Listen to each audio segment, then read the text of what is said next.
안녕하십니까. 2025년 8월 21일 목요일입니다. 코페스 군사정보 채널에서 오늘은 말레이시아의 KF-21 도입 촉발 중대 변수 발생, 이런 주제로 말씀을 드리도록 하겠습니다. 오늘도 가장 빠르고 정확한 코페스 군사정보의 새로운 소식을 기다리시는 구독자님들께 감사드립니다. 이미 다들 알고 계시는 것처럼 말레이시아가 쿠웨이트로부터 중고 FA-18D를 도입해서 공군 전력을 증강시킨다는 사업 내용은 다 알고 계십니다. 그리고 얼마 전에는 말레이시아가 한국의 FA-50 블록 20를 18대를 도입하는 결정을 내린 것도 잘 아시고 계실 겁니다. FA-50 블록 20는 에이사 레이더가 탑재돼서 시계외 교전 능력이 있는 우수한 전력을 가진 전투기라는 것도 말레이시아가 잘 인식하고 블록 20 도입을 결정한 겁니다. 그리고 쿠웨이트로부터 순조롭게 FA-18D형을 30대에서 33대 정도를 도입하는 걸로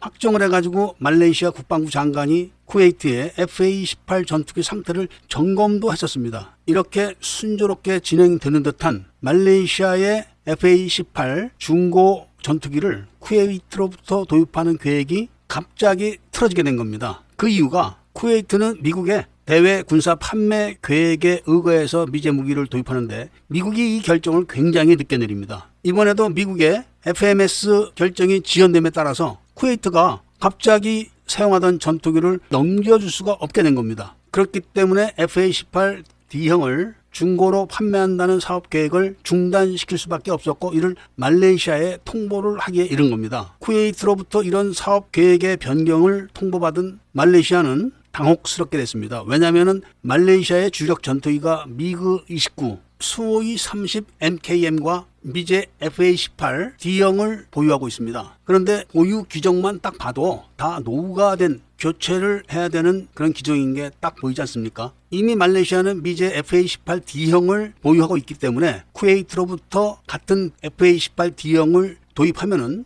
별다른 준비 없이 정비 유지 관리가 용이하기 때문에 그런 결정을 내렸는데, 그게 이미 이제 망가진 겁니다. 그렇게 되니까 말레이시아 정부는 빨리 대책을 강구해야 되는 겁니다. 그 대책이라는 게 뻔하지 않겠습니까? 새로운 전투기를 도입하는 겁니다. 새로운 전투기는 라팔과 F-35, 그리고 수호이 57, KF-21 이런 기종이 있는데, 말레이시아는 원래 KF-21에 관심이 많았었습니다. 그런데 아직 전력화가 되지 않은 그런 기종이기 때문에 적극성을 보이진 않았지만, 곧 하반기에 대한민국 공군이 KF-21 도입 시험 평가를 합니다. 그러니까 전력화를 시작하는 거죠. 그렇기 때문에 말레이시아가 보는 시각이 달라진 겁니다. 말레이시아는 경제력이 그렇게 탄탄한 나라가 아니기 때문에 고가의 전투기를 많이 구매할 수는 없습니다. 얼마 전에 J-10C가 라팔을 격추했다고 해가지고 한국의 KF-21과 비교를 해달라는 요청을 한 적도 있었다고 합니다. 그런데 J-10C와 KF-21은 레벨이 다른 그런 기종 아닙니까? 그리고 J-10C는 확인된 사고만도 굉장히 많습니다. 중국이 감추고 있는 발표되지 않은 사고까지 치게 된다면은 신뢰성은 형편없는 그런 전투기입니다. 사실은 실제로 J-10C가 라팔을 격추했다고 중국이 요란하게 선전했지만, 지금 보면은 라팔은 계속 팔리고 있고 J-10C는 한 대도 더 팔린 적이 없습니다. 이런 현실은 전 세계가 중국의 J-10C 전투기를 믿지 않고 있다, 이런 거를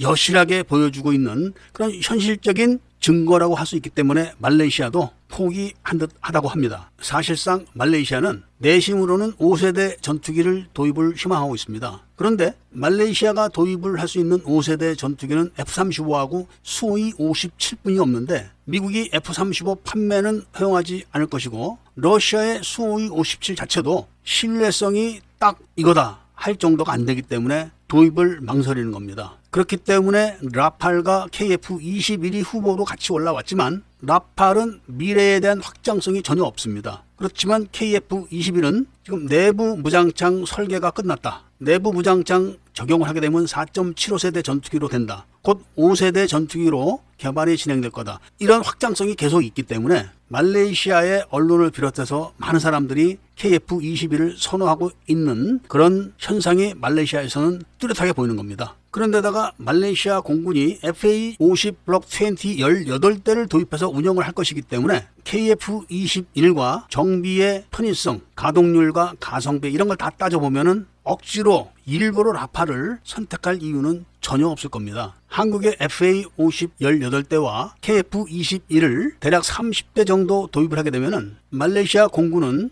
영공을 방어하는 데는 아무런 문제가 없을 겁니다. 지금 동남아시아는 인도네시아가 라팔 전투기를 도입하는 바람에 라팔 전투기의 붐이 일지 않을까, 이런 분위기가 엿보이고 있지만 태국은 그리펜을 사용하는 나라고 말레이시아와 필리핀이 라팔을 도입할 리는 없을 겁니다. 그리고 라팔과 KF-21의 가격차가 굉장히 큽니다. 전투기는 도입 가격보다 정비 유지하는 데 들어가는 비용이 훨씬 더 큽니다. 특히 시간당 유지비는 라팔이 많이 비쌉니다. 이런 거를 잘 알고 있는 말레이시아가 덥석 라팔을 선택할 리는 없다고 보여집니다. 자, 바로 이 시점에서 KF-21이 내년에 전력화가 시작됩니다. 40대가 전력화가 되는 건 다 아시고 계신데, 공군이 전투기를 전력화를 하기 전에는 항상 수락시험 평가라는 걸 합니다. 그러니까 KF-21을 공군이 도입하는 것에 대해서 공군이 평가를 해서 수락을 한다, 이런 제도인데, 이 수락평가가 올 하반기에 있는 겁니다. 이걸 통과해야지만 내년부터 전력화가 시작되는 거죠. 바로 이 하반기에 있는 수락시험 평가에 세 개의 이목이 집중되어 있는 겁니다. 수락시험 평가의 핵심은 무장 운용이라고 합니다. 그리고 작전 운용에 대한 평가 진행을 함께 하기 때문에 이 시험이 끝나게 되면은 KF-21을 더 이상 페이퍼상에 있는 전투기다,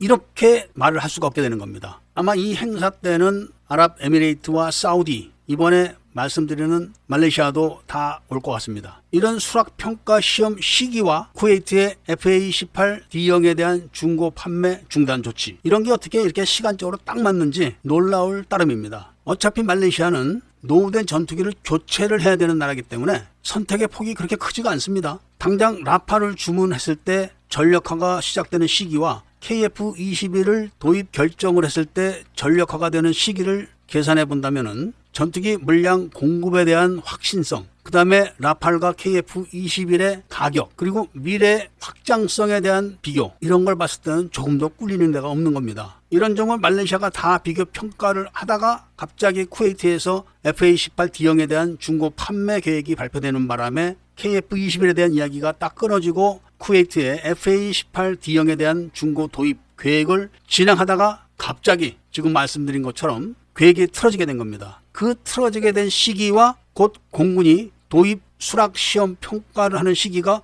비슷하게 맞아 들어간다는 점을 강조를 하다 보니까 중동의 2개 국가와 동남아시아의 말레이시아, 그리고 폴란드가 KF-21 도입을 희망하는 국가군으로 강력하게 등장했는데, 제가 오늘 필리핀 이야기를 하지 않은 이유는 최근에 미국이 필리핀에 대한 F-16 바이퍼에 대한 압박을 강요하고 있기 때문에 어차피 미국 돈으로 도입을 해야 되는 그런 전투기라 좀 더 분명한 증거가 나올 때까지는 필리핀은 논외로 치려고 합니다. 제가 판단했을 때는 조만간에 KF-21 도입에 대한 소식이 어느 나라가 됐든 결정될 것이라는 말씀을 전해드리면서 오늘 이야기를 마치고자 합니다. 애국 시민분들과 밀매분들께는 구독을 꼭 해주십사 부탁을 드리고 좋아요와 알림 설정까지도 부탁드리면서 이야기를 들어주신 데 대해서 감사드립니다.